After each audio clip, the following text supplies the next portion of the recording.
What's going on, everybody? And welcome back to 30 Minutes to Unwind. I'm Corey. Whatever you're doing, wherever you're at, I'm glad you decided to stop by. Well, made it through the week. It was a rough week and still trying to get back into the swing of things after taking my time off, but I'm getting there. All right. Anyway, this week's episode, we're going to pick up from last week's episode, Respect My No. You ever say no to something and it doesn't really land the first time? Like, people hear you, but they really don't accept it. And then it comes back around just in a different way. Maybe different time, and maybe they rephrase the question. Now you're sitting there like, man, I already answered this. That's what we're talking about today. Not just saying no, but when nothing has really changed on your end and your answer is still the same. It's still no. All right. So without further ado, let's get into it. Sometimes when you say no to people, they don't take it as your final answer. Not always in a disrespectful way, but more like, all right, maybe they didn't hear you. So now they circle back again and they're gonna ask you in a different way. Maybe they change the time and maybe they make it sound easier or make it sound more convenient. Before you realize it, you're right back in the same conversation you thought you was already over. It's not always pressure. Sometimes it's just the question showing back up again. Now you feel like, all right, maybe I should reconsider. Maybe it won't take that long. Maybe it's not that big of a deal. Or maybe I can make it work this time. But the truth is, most of the time, nothing has actually changed. It's the same situation, the same reason you said no to the first time. The only difference is you're being asked again. Now, this is where people start to second guess themselves. Not because the answer was wrong, but because repetition creates doubt. The more something comes back around, the more it feels like maybe you need to revisit it. But here's the part we don't talk enough about. Just because something is asked again, it doesn't mean it deserves a different answer. Sometimes no doesn't land because people are used to flexibility. They're used to hearing no turn into maybe, all right, we'll see, or eventually yes. So they try it again. Not always across a boundary, but because that's what worked before. If you're someone who's used to adjusting or helping or making things work, that second no is going to hit differently. It doesn't feel like pressure. It feels more like an opportunity to be accommodating. But you've got to check that because if your reason for saying no stands, then your answer doesn't need to change just because the question showed up again. That's where holding the line starts, not with how you say no, but with how you respond when the question comes back around. This is where it gets real because the pressure isn't always coming from the other person. Sometimes it's coming from you. You start thinking, all right, maybe I should have said yes, or it's not that big of a deal. I don't want to make it awkward. Now you're not just responding to the request anymore. You're responding to how it makes you feel. And that's where a lot of decisions gets flipped. Not because you change your mind, but because you got uncomfortable with your answer. We don't like to have tension. We don't like feeling like we disappointed someone. So we smooth it over. We adjust. We say yes, not because we wanted to, but because it feels easier in the moment. But here's the thing, easy in the moment doesn't always feel right later because later you're the one carrying it. You're the one dealing with the time you didn't have, the energy you already gave away. The frustration starts to build quietly. Now, what was simple, a simple no turns into something heavier. Now you're irritated. Now you're drained.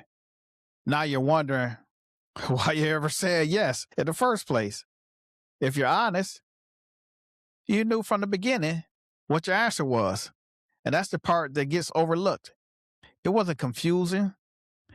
It wasn't uncertainty. It was just discomfort.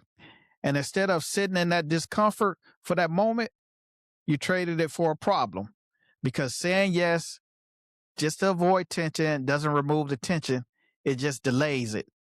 It shows up later in your mood, your patience, your energy, So the real question becomes, are you making the decision based on what you actually want or based on what feels easier to deal with right now in the situation? Because those are two completely different outcomes. When you learn the differences, that's where you start protecting your peace in a real way. So now you got two things happening at the same time. One side, people might circle back with your no, it doesn't land. On the other side, you're dealing with your own internal pressure to change your answer. When those two meet, that's where the boundaries start to slip. Not because you don't have them, but because you're being tested externally and internally. So the next part becomes, how do you hold your answer without over explaining it, without feeling guilty, and without turning it into something bigger than what it really needs to be? All right, let me ask you this.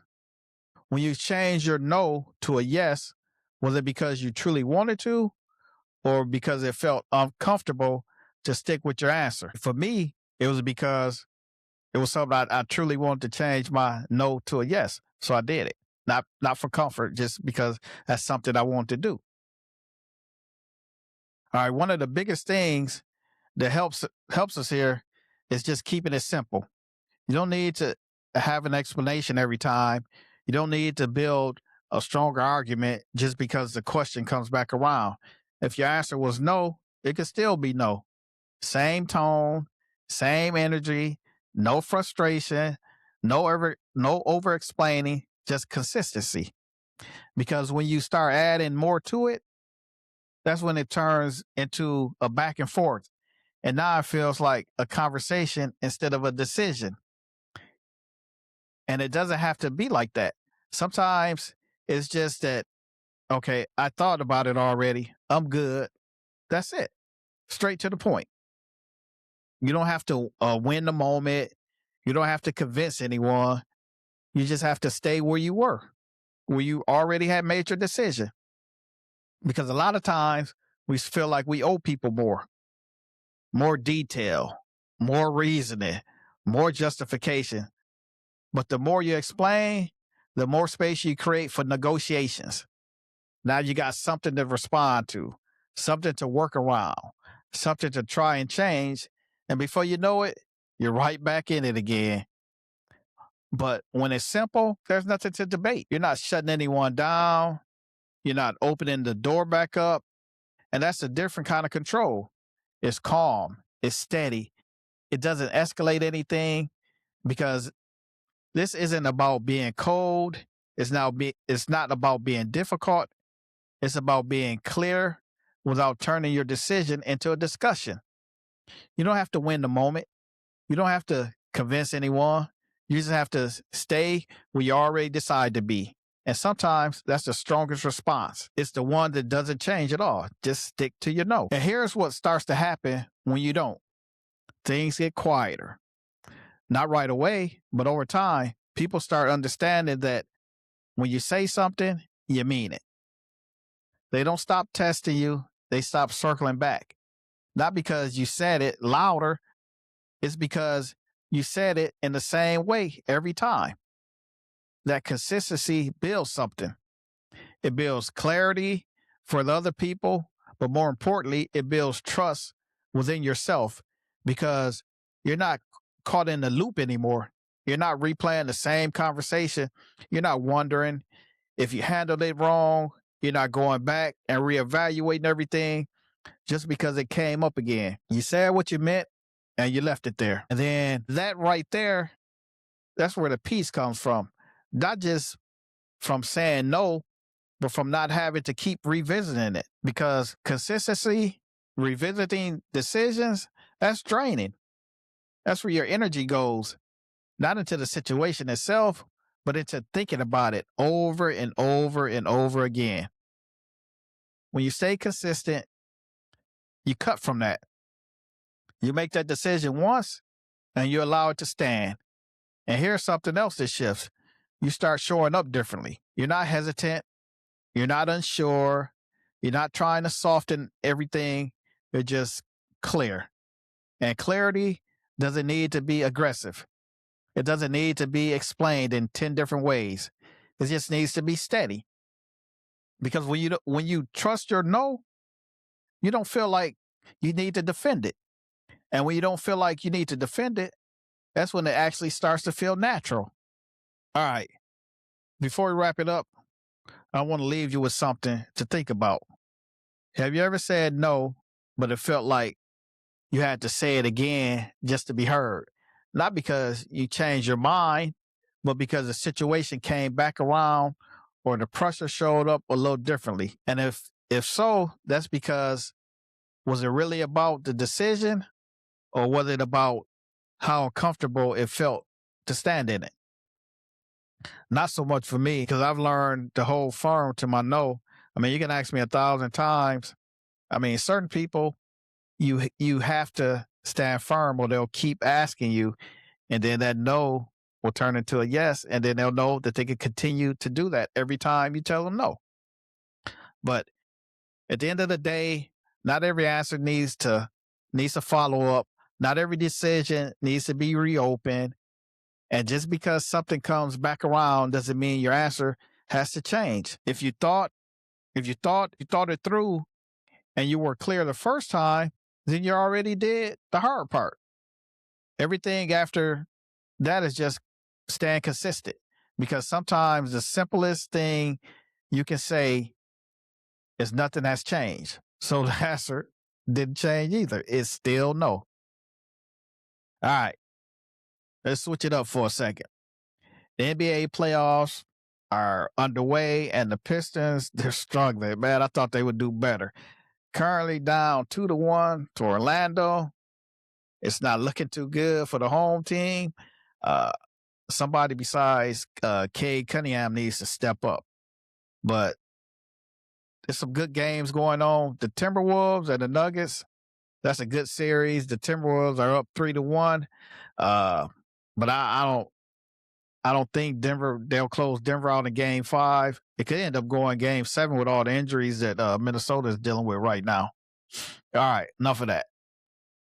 If this episode brought you some value or made you think, do me a favor, follow the show, leave a review, and share with someone. Tell a friend to tell a friend.